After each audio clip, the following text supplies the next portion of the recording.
Muchísimas gracias, Juan Ángel, por tu intervención. Es ahora el momento de la última conferencia de la sesión de mañana a cargo de Amanda de la Garza. Ella es subdirectora artística en el Museo Nacional Centro de Arte Reina Sofía. También directora general de Artes Visuales y del Museo Universitario de Arte Contemporáneo de la Universidad de México desde 2020. Fue también curadora adjunta anteriormente en este museo de 2012 a 2019. Está formada en estudios curatoriales, historia del arte, antropología y sociología. Ha comisariado y coordinado más de 30 exposiciones de arte moderno y contemporáneo, así como también muestras de archivo y revisiones de reconocidos artistas, entre los que destacan Harun Forosky, Ito Sterling, Vicente Rojo y otros muchos, para museos de México y también en el extranjero. Fue co-curadora de la 17ª Bienal de Fotografía del Centro de la Imagen y de Lectura de un territorio fracturado, que fue la primera revisión de la colección de arte contemporáneo del Museo Amparo en Puebla. Ha publicado numerosos ensayos, entrevistas y reseñas en catálogos, libros y revistas especializadas. Fue integrante de la mesa directiva de ICOM México de 2021 a 2024 y es miembro de la Asociación de Directores de Museos de Arte y forma parte de la Junta Directiva del CIMAM, que es el Comité Internacional para Museos y Colecciones de Arte Moderno. Pues muchas gracias, Amanda, por estar aquí con nosotros. Bueno, buenas tardes a todas. Muchas gracias por la invitación. Creo que es un debate muy necesario. Bueno, en principio no tengo imágenes para ilustrar porque me centré en plantear una serie de preguntas que me parecían cruciales en estos momentos de debate, de reflexión y de urgencia, en cierto sentido. Por un lado, tengo que hacer una especie de disclaimer, es decir, como de toma de nota que yo llegué a España, a vivir a España hace 4 meses. Como se mencionaba, yo vivía en México, era directora de un museo universitario de arte contemporáneo en México. Entonces, me encuentro en una etapa de observación del contexto, de conocimiento. Entonces, por eso, en lugar de hablar, digamos, de cuáles son los proyectos a futuro, qué es lo que está haciendo el Reina Sofía en ese sentido, me planteé una serie de preguntas que me parecen relevantes hoy en día en el debate que estamos teniendo. Por un lado, quisiera partir de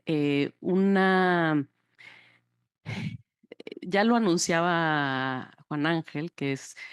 la imposibilidad de hacer o tener una noción generalista sobre la decolonización de los museos. Es decir, lo planteaba en una división entre lo patrimonial y los museos de la hora. Sin embargo, los museos de arte contemporáneo son o trabajan con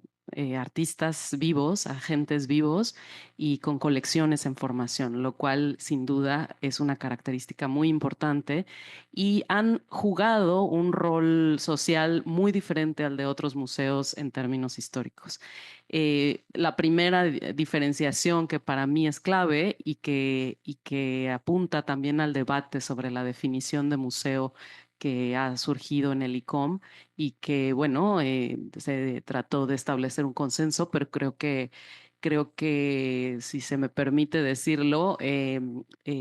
no va acorde con el tiempo que vivimos. Y en ese sentido es que los museos de arte contemporáneo surgen de la práctica curatorial y comisarial y no de la noción tradicional de museología. Y eso para mí es una distinción muy importante en la medida que la práctica comisarial surge en términos históricos como una práctica que no parte de las instituciones, es decir, es una práctica que llega a las instituciones y que abreva de saberes no disciplinares que involucra los estudios culturales, el psicoanálisis, la teoría crítica, es decir, y eso ha generado, junto con las prácticas de arte contemporáneo, el que una gran parte del debate crítico se haya trasladado a los museos de arte contemporáneo con sus grandes limitaciones, con visiones altamente eurocéntricas, coloniales, que reproducen estructuras, pero a medida que esas prácticas de arte contemporáneo fueron institucionalizadas, es que se adoptó, digamos, las convenciones de los museos en una forma tradicional, pero yo creo que vale la pena recapitular de qué hablamos cuando hablamos de museos de arte contemporáneo. Entonces, en ese sentido, creo que es una distinción muy importante que ya lo anunciaban otros colegas antes, en términos de trabajar con colecciones existentes, con colecciones patrimoniales, colecciones de expolios, ¿no? Y de, bueno, muchas veces también de lecturas, digamos que ya no son vigentes hoy en día. Bueno, en fin, quería hacer, digamos, ese apunte inicial y plantear justamente que hoy en día uno de los procesos más importantes para establecer un debate crítico en los museos es el reconocimiento de la agencia política de los museos. Eso es algo que me parece fundamental. Es decir, ya lo apuntaban todos desde el reconocimiento de la diversidad, las iniciativas educativas, pero también entender cuál es el papel en términos de ejercicio de una voz, de ser una plataforma de visibilidad y de tener un espacio en la esfera pública. Tanto es así que lo que sucede en muchos museos es algo que genera debates sumamente polarizados digamos, en el debate público, en la opinión pública, que está sujeto a una revisión crítica de demandas de movimientos sociales, colectivos. Es tal, digamos, la efervescencia que vivimos hoy en día y también la dificultad y la polarización que es en los museos en donde es posible también empujar un debate crítico, no nada más en términos de dar el poder a los públicos, ¿no? Que es como la nueva idea de la museología crítica, la voz del público. Pero luego yo me pregunto, ¿qué quiere el público? ¿Qué realmente quiere el público? Nosotros en el Reina Sofía, que somos un museo donde recibimos un porcentaje altísimo de visitantes, de turistas, no me queda claro qué quiere el público. Es decir, el deseo del público es ver blockbusters, el deseo del público es ver arte contemplativo tradicional. ¿Qué decimos cuando hablamos de la voz del público? El público le cuesta trabajo ver una exposición como el de la memoria colonial. Entonces, digamos que creo que hay unos términos que tenemos que revisar y entender cuáles son las consecuencias de ese lenguaje y de las palabras que utilizamos. Utilizamos indistintamente la noción de lo eurocéntrico y lo colonial, lo decolonial, lo poscolonial. Es decir, hay toda una terminología que está en el aire y la usamos indistintamente como si significara lo mismo, ¿no? En el caso de un museo como el Reina Sofía, ¿cuáles son los retos a los cuales nos enfrentamos? Por un lado, por supuesto, en esta colección en formación,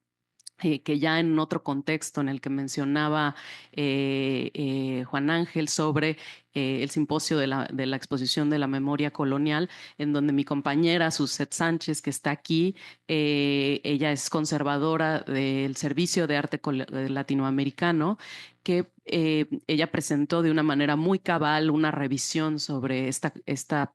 parte de la colección de arte latinoamericano del Reina Sofía y una revisión también crítica y las preguntas pertinentes sobre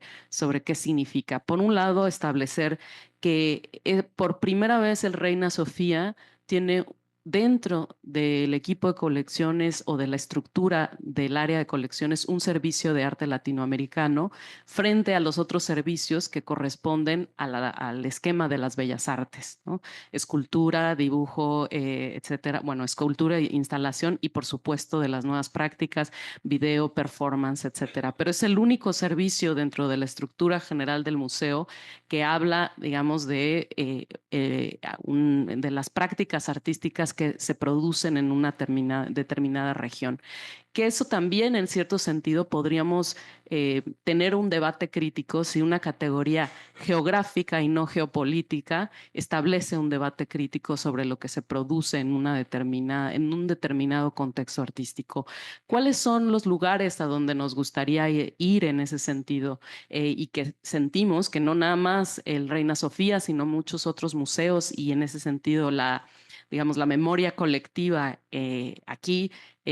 todavía tiene trabajo por hacer, que tiene que ver con la relación pasada y presente con Medio Oriente, la relación con Filipinas, la relación, por supuesto, con América Latina, no solamente desde el reconocimiento de la barbarie colonial, es decir, de la violencia, pero también de la resistencia, en este caso afrodescendiente, afro o indígena, y por otro lado del reconocimiento de la influencia que el proceso de colonización tuvo en términos culturales en España. Es decir, hay investigaciones, como ustedes saben, en donde algo que es considerado identitariamente español tuvo una enorme influencia de, digamos, de culturas indígenas, tradiciones, danzas, vestimentas, pero digamos que esa relación pues no es siquiera estudiada o reconocida, digamos, ya no digamos en el ámbito académico, sino en un espacio social más amplio. En ese sentido, digamos que otro aspecto que es importante es también el reconocimiento, digamos, de cómo establecer relaciones transversales, horizontales entre instituciones de museos de arte, en este caso de arte contemporáneo, entre España, hablando por ejemplo del Reina Sofía, e instituciones de otros contextos del sur global. Eso implica, digamos, un reconocimiento de las asimetrías históricas entre estas instituciones. Otro aspecto que me parece muy relevante es el reconocimiento en términos de igualdad de la producción de conocimiento, de saberes, de otros contextos como, digamos, como es el sur global o países del sur global, en términos de establecer digamos, proyectos de reflexión, de pensamiento compartido. En ese sentido, desde mi perspectiva y en mi experiencia, que les puedo contar del Museo Universitario de Arte Contemporáneo, antes de coleccionar, por ejemplo, arte contemporáneo indígena, nos abocamos a hacer durante alrededor de 4 años un programa público muy extenso, que era un programa sin finalidad, es decir, era un programa que no estaba funcionalizado a construir la colección, sino a entender desde dónde debíamos coleccionar arte contemporáneo indígena y desde qué categorías y con qué agentes teníamos que hablar, y eso permite establecer no nada más este automatismo de, digamos, de absorción y de refuncionalización de, digamos, de este boom que existe actualmente en el arte contemporáneo respecto de, digamos, de una especie de fagotización de las prácticas artísticas contemporáneas indígenas. Y en ese sentido, creo que es muy importante, digamos, explorar en el caso de las colecciones otros modelos de propiedad, ¿no? Es decir, en museos como en Noruega, en Australia, recientemente con la obra de un artista guatemalteco, Edgar Galel, del pueblo cachiquel. Hay museos que han explorado la noción de custodia en lugar de la noción de propiedad o nociones de copropiedad o custodia temporal, es decir, que permiten establecer otro tipo de relaciones y replantean las formas de coleccionismo tradicional basados, pues evidentemente, en los modelos que ya conocemos. Y por otro lado, digamos que creo que algo que es sumamente importante y que ya lo decía, es la importancia de colaborar con instituciones en otras regiones, no nada más europeas o norteamericanas, sino sobre todo en América Latina, en África, en Asia, digamos, que permitan establecer también un diálogo crítico, porque estos debates también están sucediendo de manera crítica en el sur global, digamos, en diferentes, de diferentes maneras. Hay ejemplos realmente muy importantes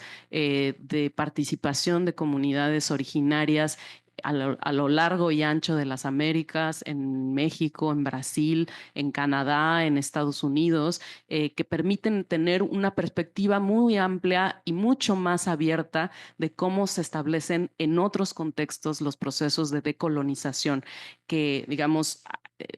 ahora hay un momento en donde parece ser que se establece una especie de requisito de tener artistas que pertenecen a esa especie de otra edad, ¿no? Y por otro lado, una esencialización de las visiones sin establecer un debate crítico de las categorías bajo las cuales esas visiones o digamos, o esa cosmogonía es interpretada desde los museos occidentales. Esa esencialización es la reificación respecto a esa otra edad que representa una especie de paraíso perdido ante el apocalipsis del mundo occidental y del capitalismo contemporáneo, y que no permite establecer un debate crítico que logre establecer otras categorías para entender la relación entre la creación colectiva y la creación individual, la noción de unicidad, de singularidad, aquellas categorías que han sido fundantes del conocimiento de la historia del arte y que han establecido los cánones estéticos, no nada más en el ámbito, digamos, acotado de la historia del arte, sino que construyen en términos ideológicos y sociales mucho más amplios una visión del mundo. Y bueno, por otro lado, por supuesto, uno de los debates cruciales tiene que ver hoy en día con el problema de la representación, es decir, con la representación de lo que se conoce como los grupos no hegemónicos, ¿no? Comunidades afrodescendientes, diaspóricas, migrantes, indígenas, digamos, sujetos coloniales o poscoloniales, ¿no? Y en ese sentido, pues por supuesto hay una demanda, hay una exigencia que los museos tenemos mucha dificultad en aplicar, entender y en entender el camino mediante el cual lograr no esa representación que es nada más numérica o de cuotas, como digamos, por ejemplo, de ahora haremos exposiciones de artistas mujeres, sino no nada más importa hacer exposiciones de artistas mujeres, sino qué se dice en esas exposiciones y desde qué perspectiva crítica, desde qué, digamos, desde el feminismo o desde, digamos, una posición decolonial son leídas esas obras y esas iniciativas del museo, y no de manera aislada, sino el reconocimiento de muchos otros agentes que participan en la construcción de esa posibilidad de pensamiento de ese tejido. Y en ese sentido, bueno, hay mucho por hacer, es decir,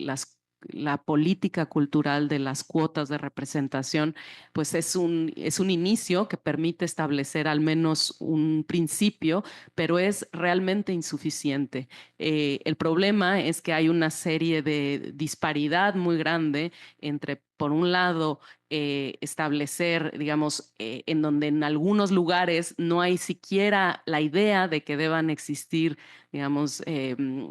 obras de artistas pertenecientes, digamos, a grupos no hegemónicos en las colecciones de los museos. Se cuestiona incluso si hay una discriminación positiva, si un año en un museo hay más exposiciones de mujeres, se considera algo equivocado y hay un debate en los medios de comunicación, hay un debate, digamos, encarnizado en las redes sociales sobre las, digamos, nosotros todos lo hemos vivido en las redes sociales de los museos. Hay, digamos, un debate atroz,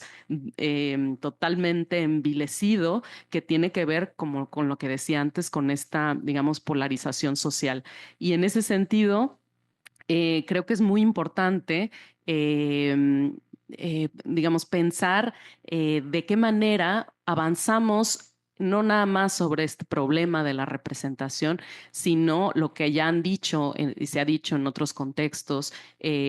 sobre también la incorporación de personas racializadas a los equipos de trabajo, pero no nada más en términos de una cuota, sino de un cuestionamiento de las estructuras institucionales y sociales que impiden que esas personas accedan a puestos de trabajo, a puestos de dirección. claro, por supuesto, no lo quiero referir a mí, pero me parece que sí tiene un significado que una mujer mexicana, morena, de clase media, sea la primera mujer mexicana, morena, que está en un puesto directivo en España, en un museo nacional. Pero esta misma situación me sucedía en México. Era la única directora de un museo importante de arte contemporáneo morena de clase media de universidades públicas. Entonces, digamos que en ese sentido es que lo que sucede aquí también sucede en otros contextos, pero bajo un cuestionamiento y digamos, una norma diferente o otro tipo de estructuras que también parten, por supuesto, digamos, sí, de las estructuras coloniales y de este colonialismo interno. Y en ese sentido es importante este reconocimiento de la capacidad que tienen los museos en términos, como decía, de agencia social. En el Reina Sofía, que ha sido, digamos, una punta de lanza de esta reflexión, con todas las limitaciones institucionales que pueda haber y todas las tareas posibles por realizar, pero uno de los proyectos que desde mi perspectiva ha intentado plantear en otros términos la discusión en términos de cuál es la función del museo en este debate crítico, es sin duda el proyecto de Museo Situado, que es una asamblea, sí, una asamblea que funciona como una asamblea entre el museo y conformada por el museo y por colectivos de diferentes, digamos, características, colectivos de mujeres, colectivos de trabajadoras del hogar, colectivos de migrantes, colectivos, digamos, que trabajan con infancias migrantes, y en donde digamos que hay una exploración de otras formas de interlocución con cuerpos o comunidades previamente organizadas con demandas claras y que permite establecer, si no una horizontalidad, otra relación y otra posición para el museo. Y digamos, esta asamblea, el museo no tiene una posición privilegiada, sino que establece una conversación con estos colectivos y a partir de eso se hacen una serie de actividades en donde los colectivos, digamos, expresan, hacen eventos, utilizan el museo como este espacio de encuentro social, de debate, pero también, por ejemplo, hacemos el picnic del barrio que se hace cada año y en donde es una invitación abierta a todos los vecinos de Lavapiés. Y por otro lado, también permite al museo entender, digamos, la posibilidad de una nueva institucionalidad. En ese sentido, es que creo que la iniciativa o las iniciativas relacionadas con las posibilidades de decolonización tienen que ver justamente con el pensamiento de nuevas institucionalidades. Por supuesto, Elvira Espejo, a quien he escuchado en otras ocasiones, y todo el trabajo que ha hecho para construir otro tipo de institucionalidad, no es el único, ese es uno de los ejemplos más acabados, pero también existen, digamos, van a la par de otros ejemplos muy interesantes, como el nuevo museo del pueblo Sami, que está construyéndose en Karasjok, en Noruega, en donde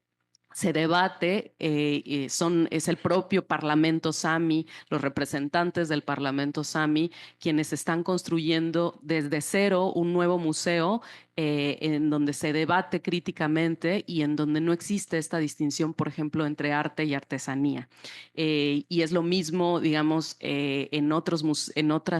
ejemplos de museos en Brasil y en otras latitudes que permiten dislocar este tipo de categorías que forman parte del canon occidental y, por supuesto, del canon colonial respecto de el arte. Y en ese sentido es que cómo podemos nosotros aprender de estas otras experiencias, es decir, no verlos como un ejemplo aislado, sino aprender de estas otras institucionalidades que parten además de procesos colectivos, sociales, autonómicos, sobre todo si entendemos que la decolonialidad o la decolonización en ese sentido es un proceso social y político. Y creo que eso es muy importante entenderlo y que, bueno, y todo lo que hacemos son preguntas y tentativas de enunciación, de intentar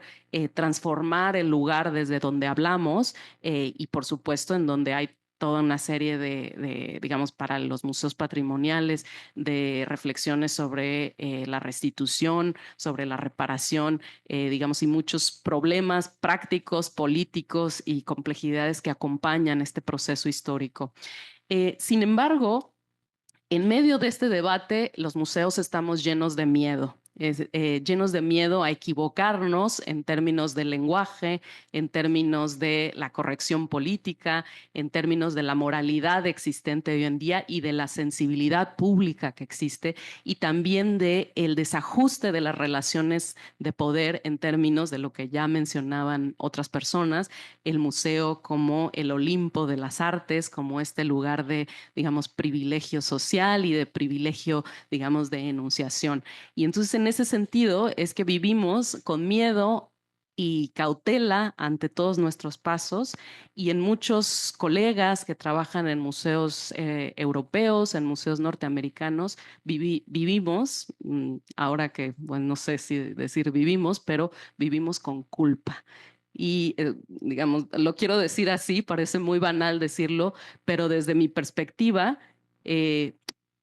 con esto voy a terminar, los museos tenemos miedo, nos autocensuramos porque no sabemos cómo navegar la difícil situación que enfrentamos, las nuevas configuraciones de debate, de reestructuración, digamos, de los lugares de enunciación. Sin embargo, la corrección política, el miedo y la culpa no son suficientes para transformar las instituciones. Nadie es inocente, pero si tenemos la necesidad de pensar con nuestros equipos estas preguntas, de qué manera actuamos desde un marco ético con otras instituciones, con las artistas y con los otros, entonces tenemos un horizonte. Gracias.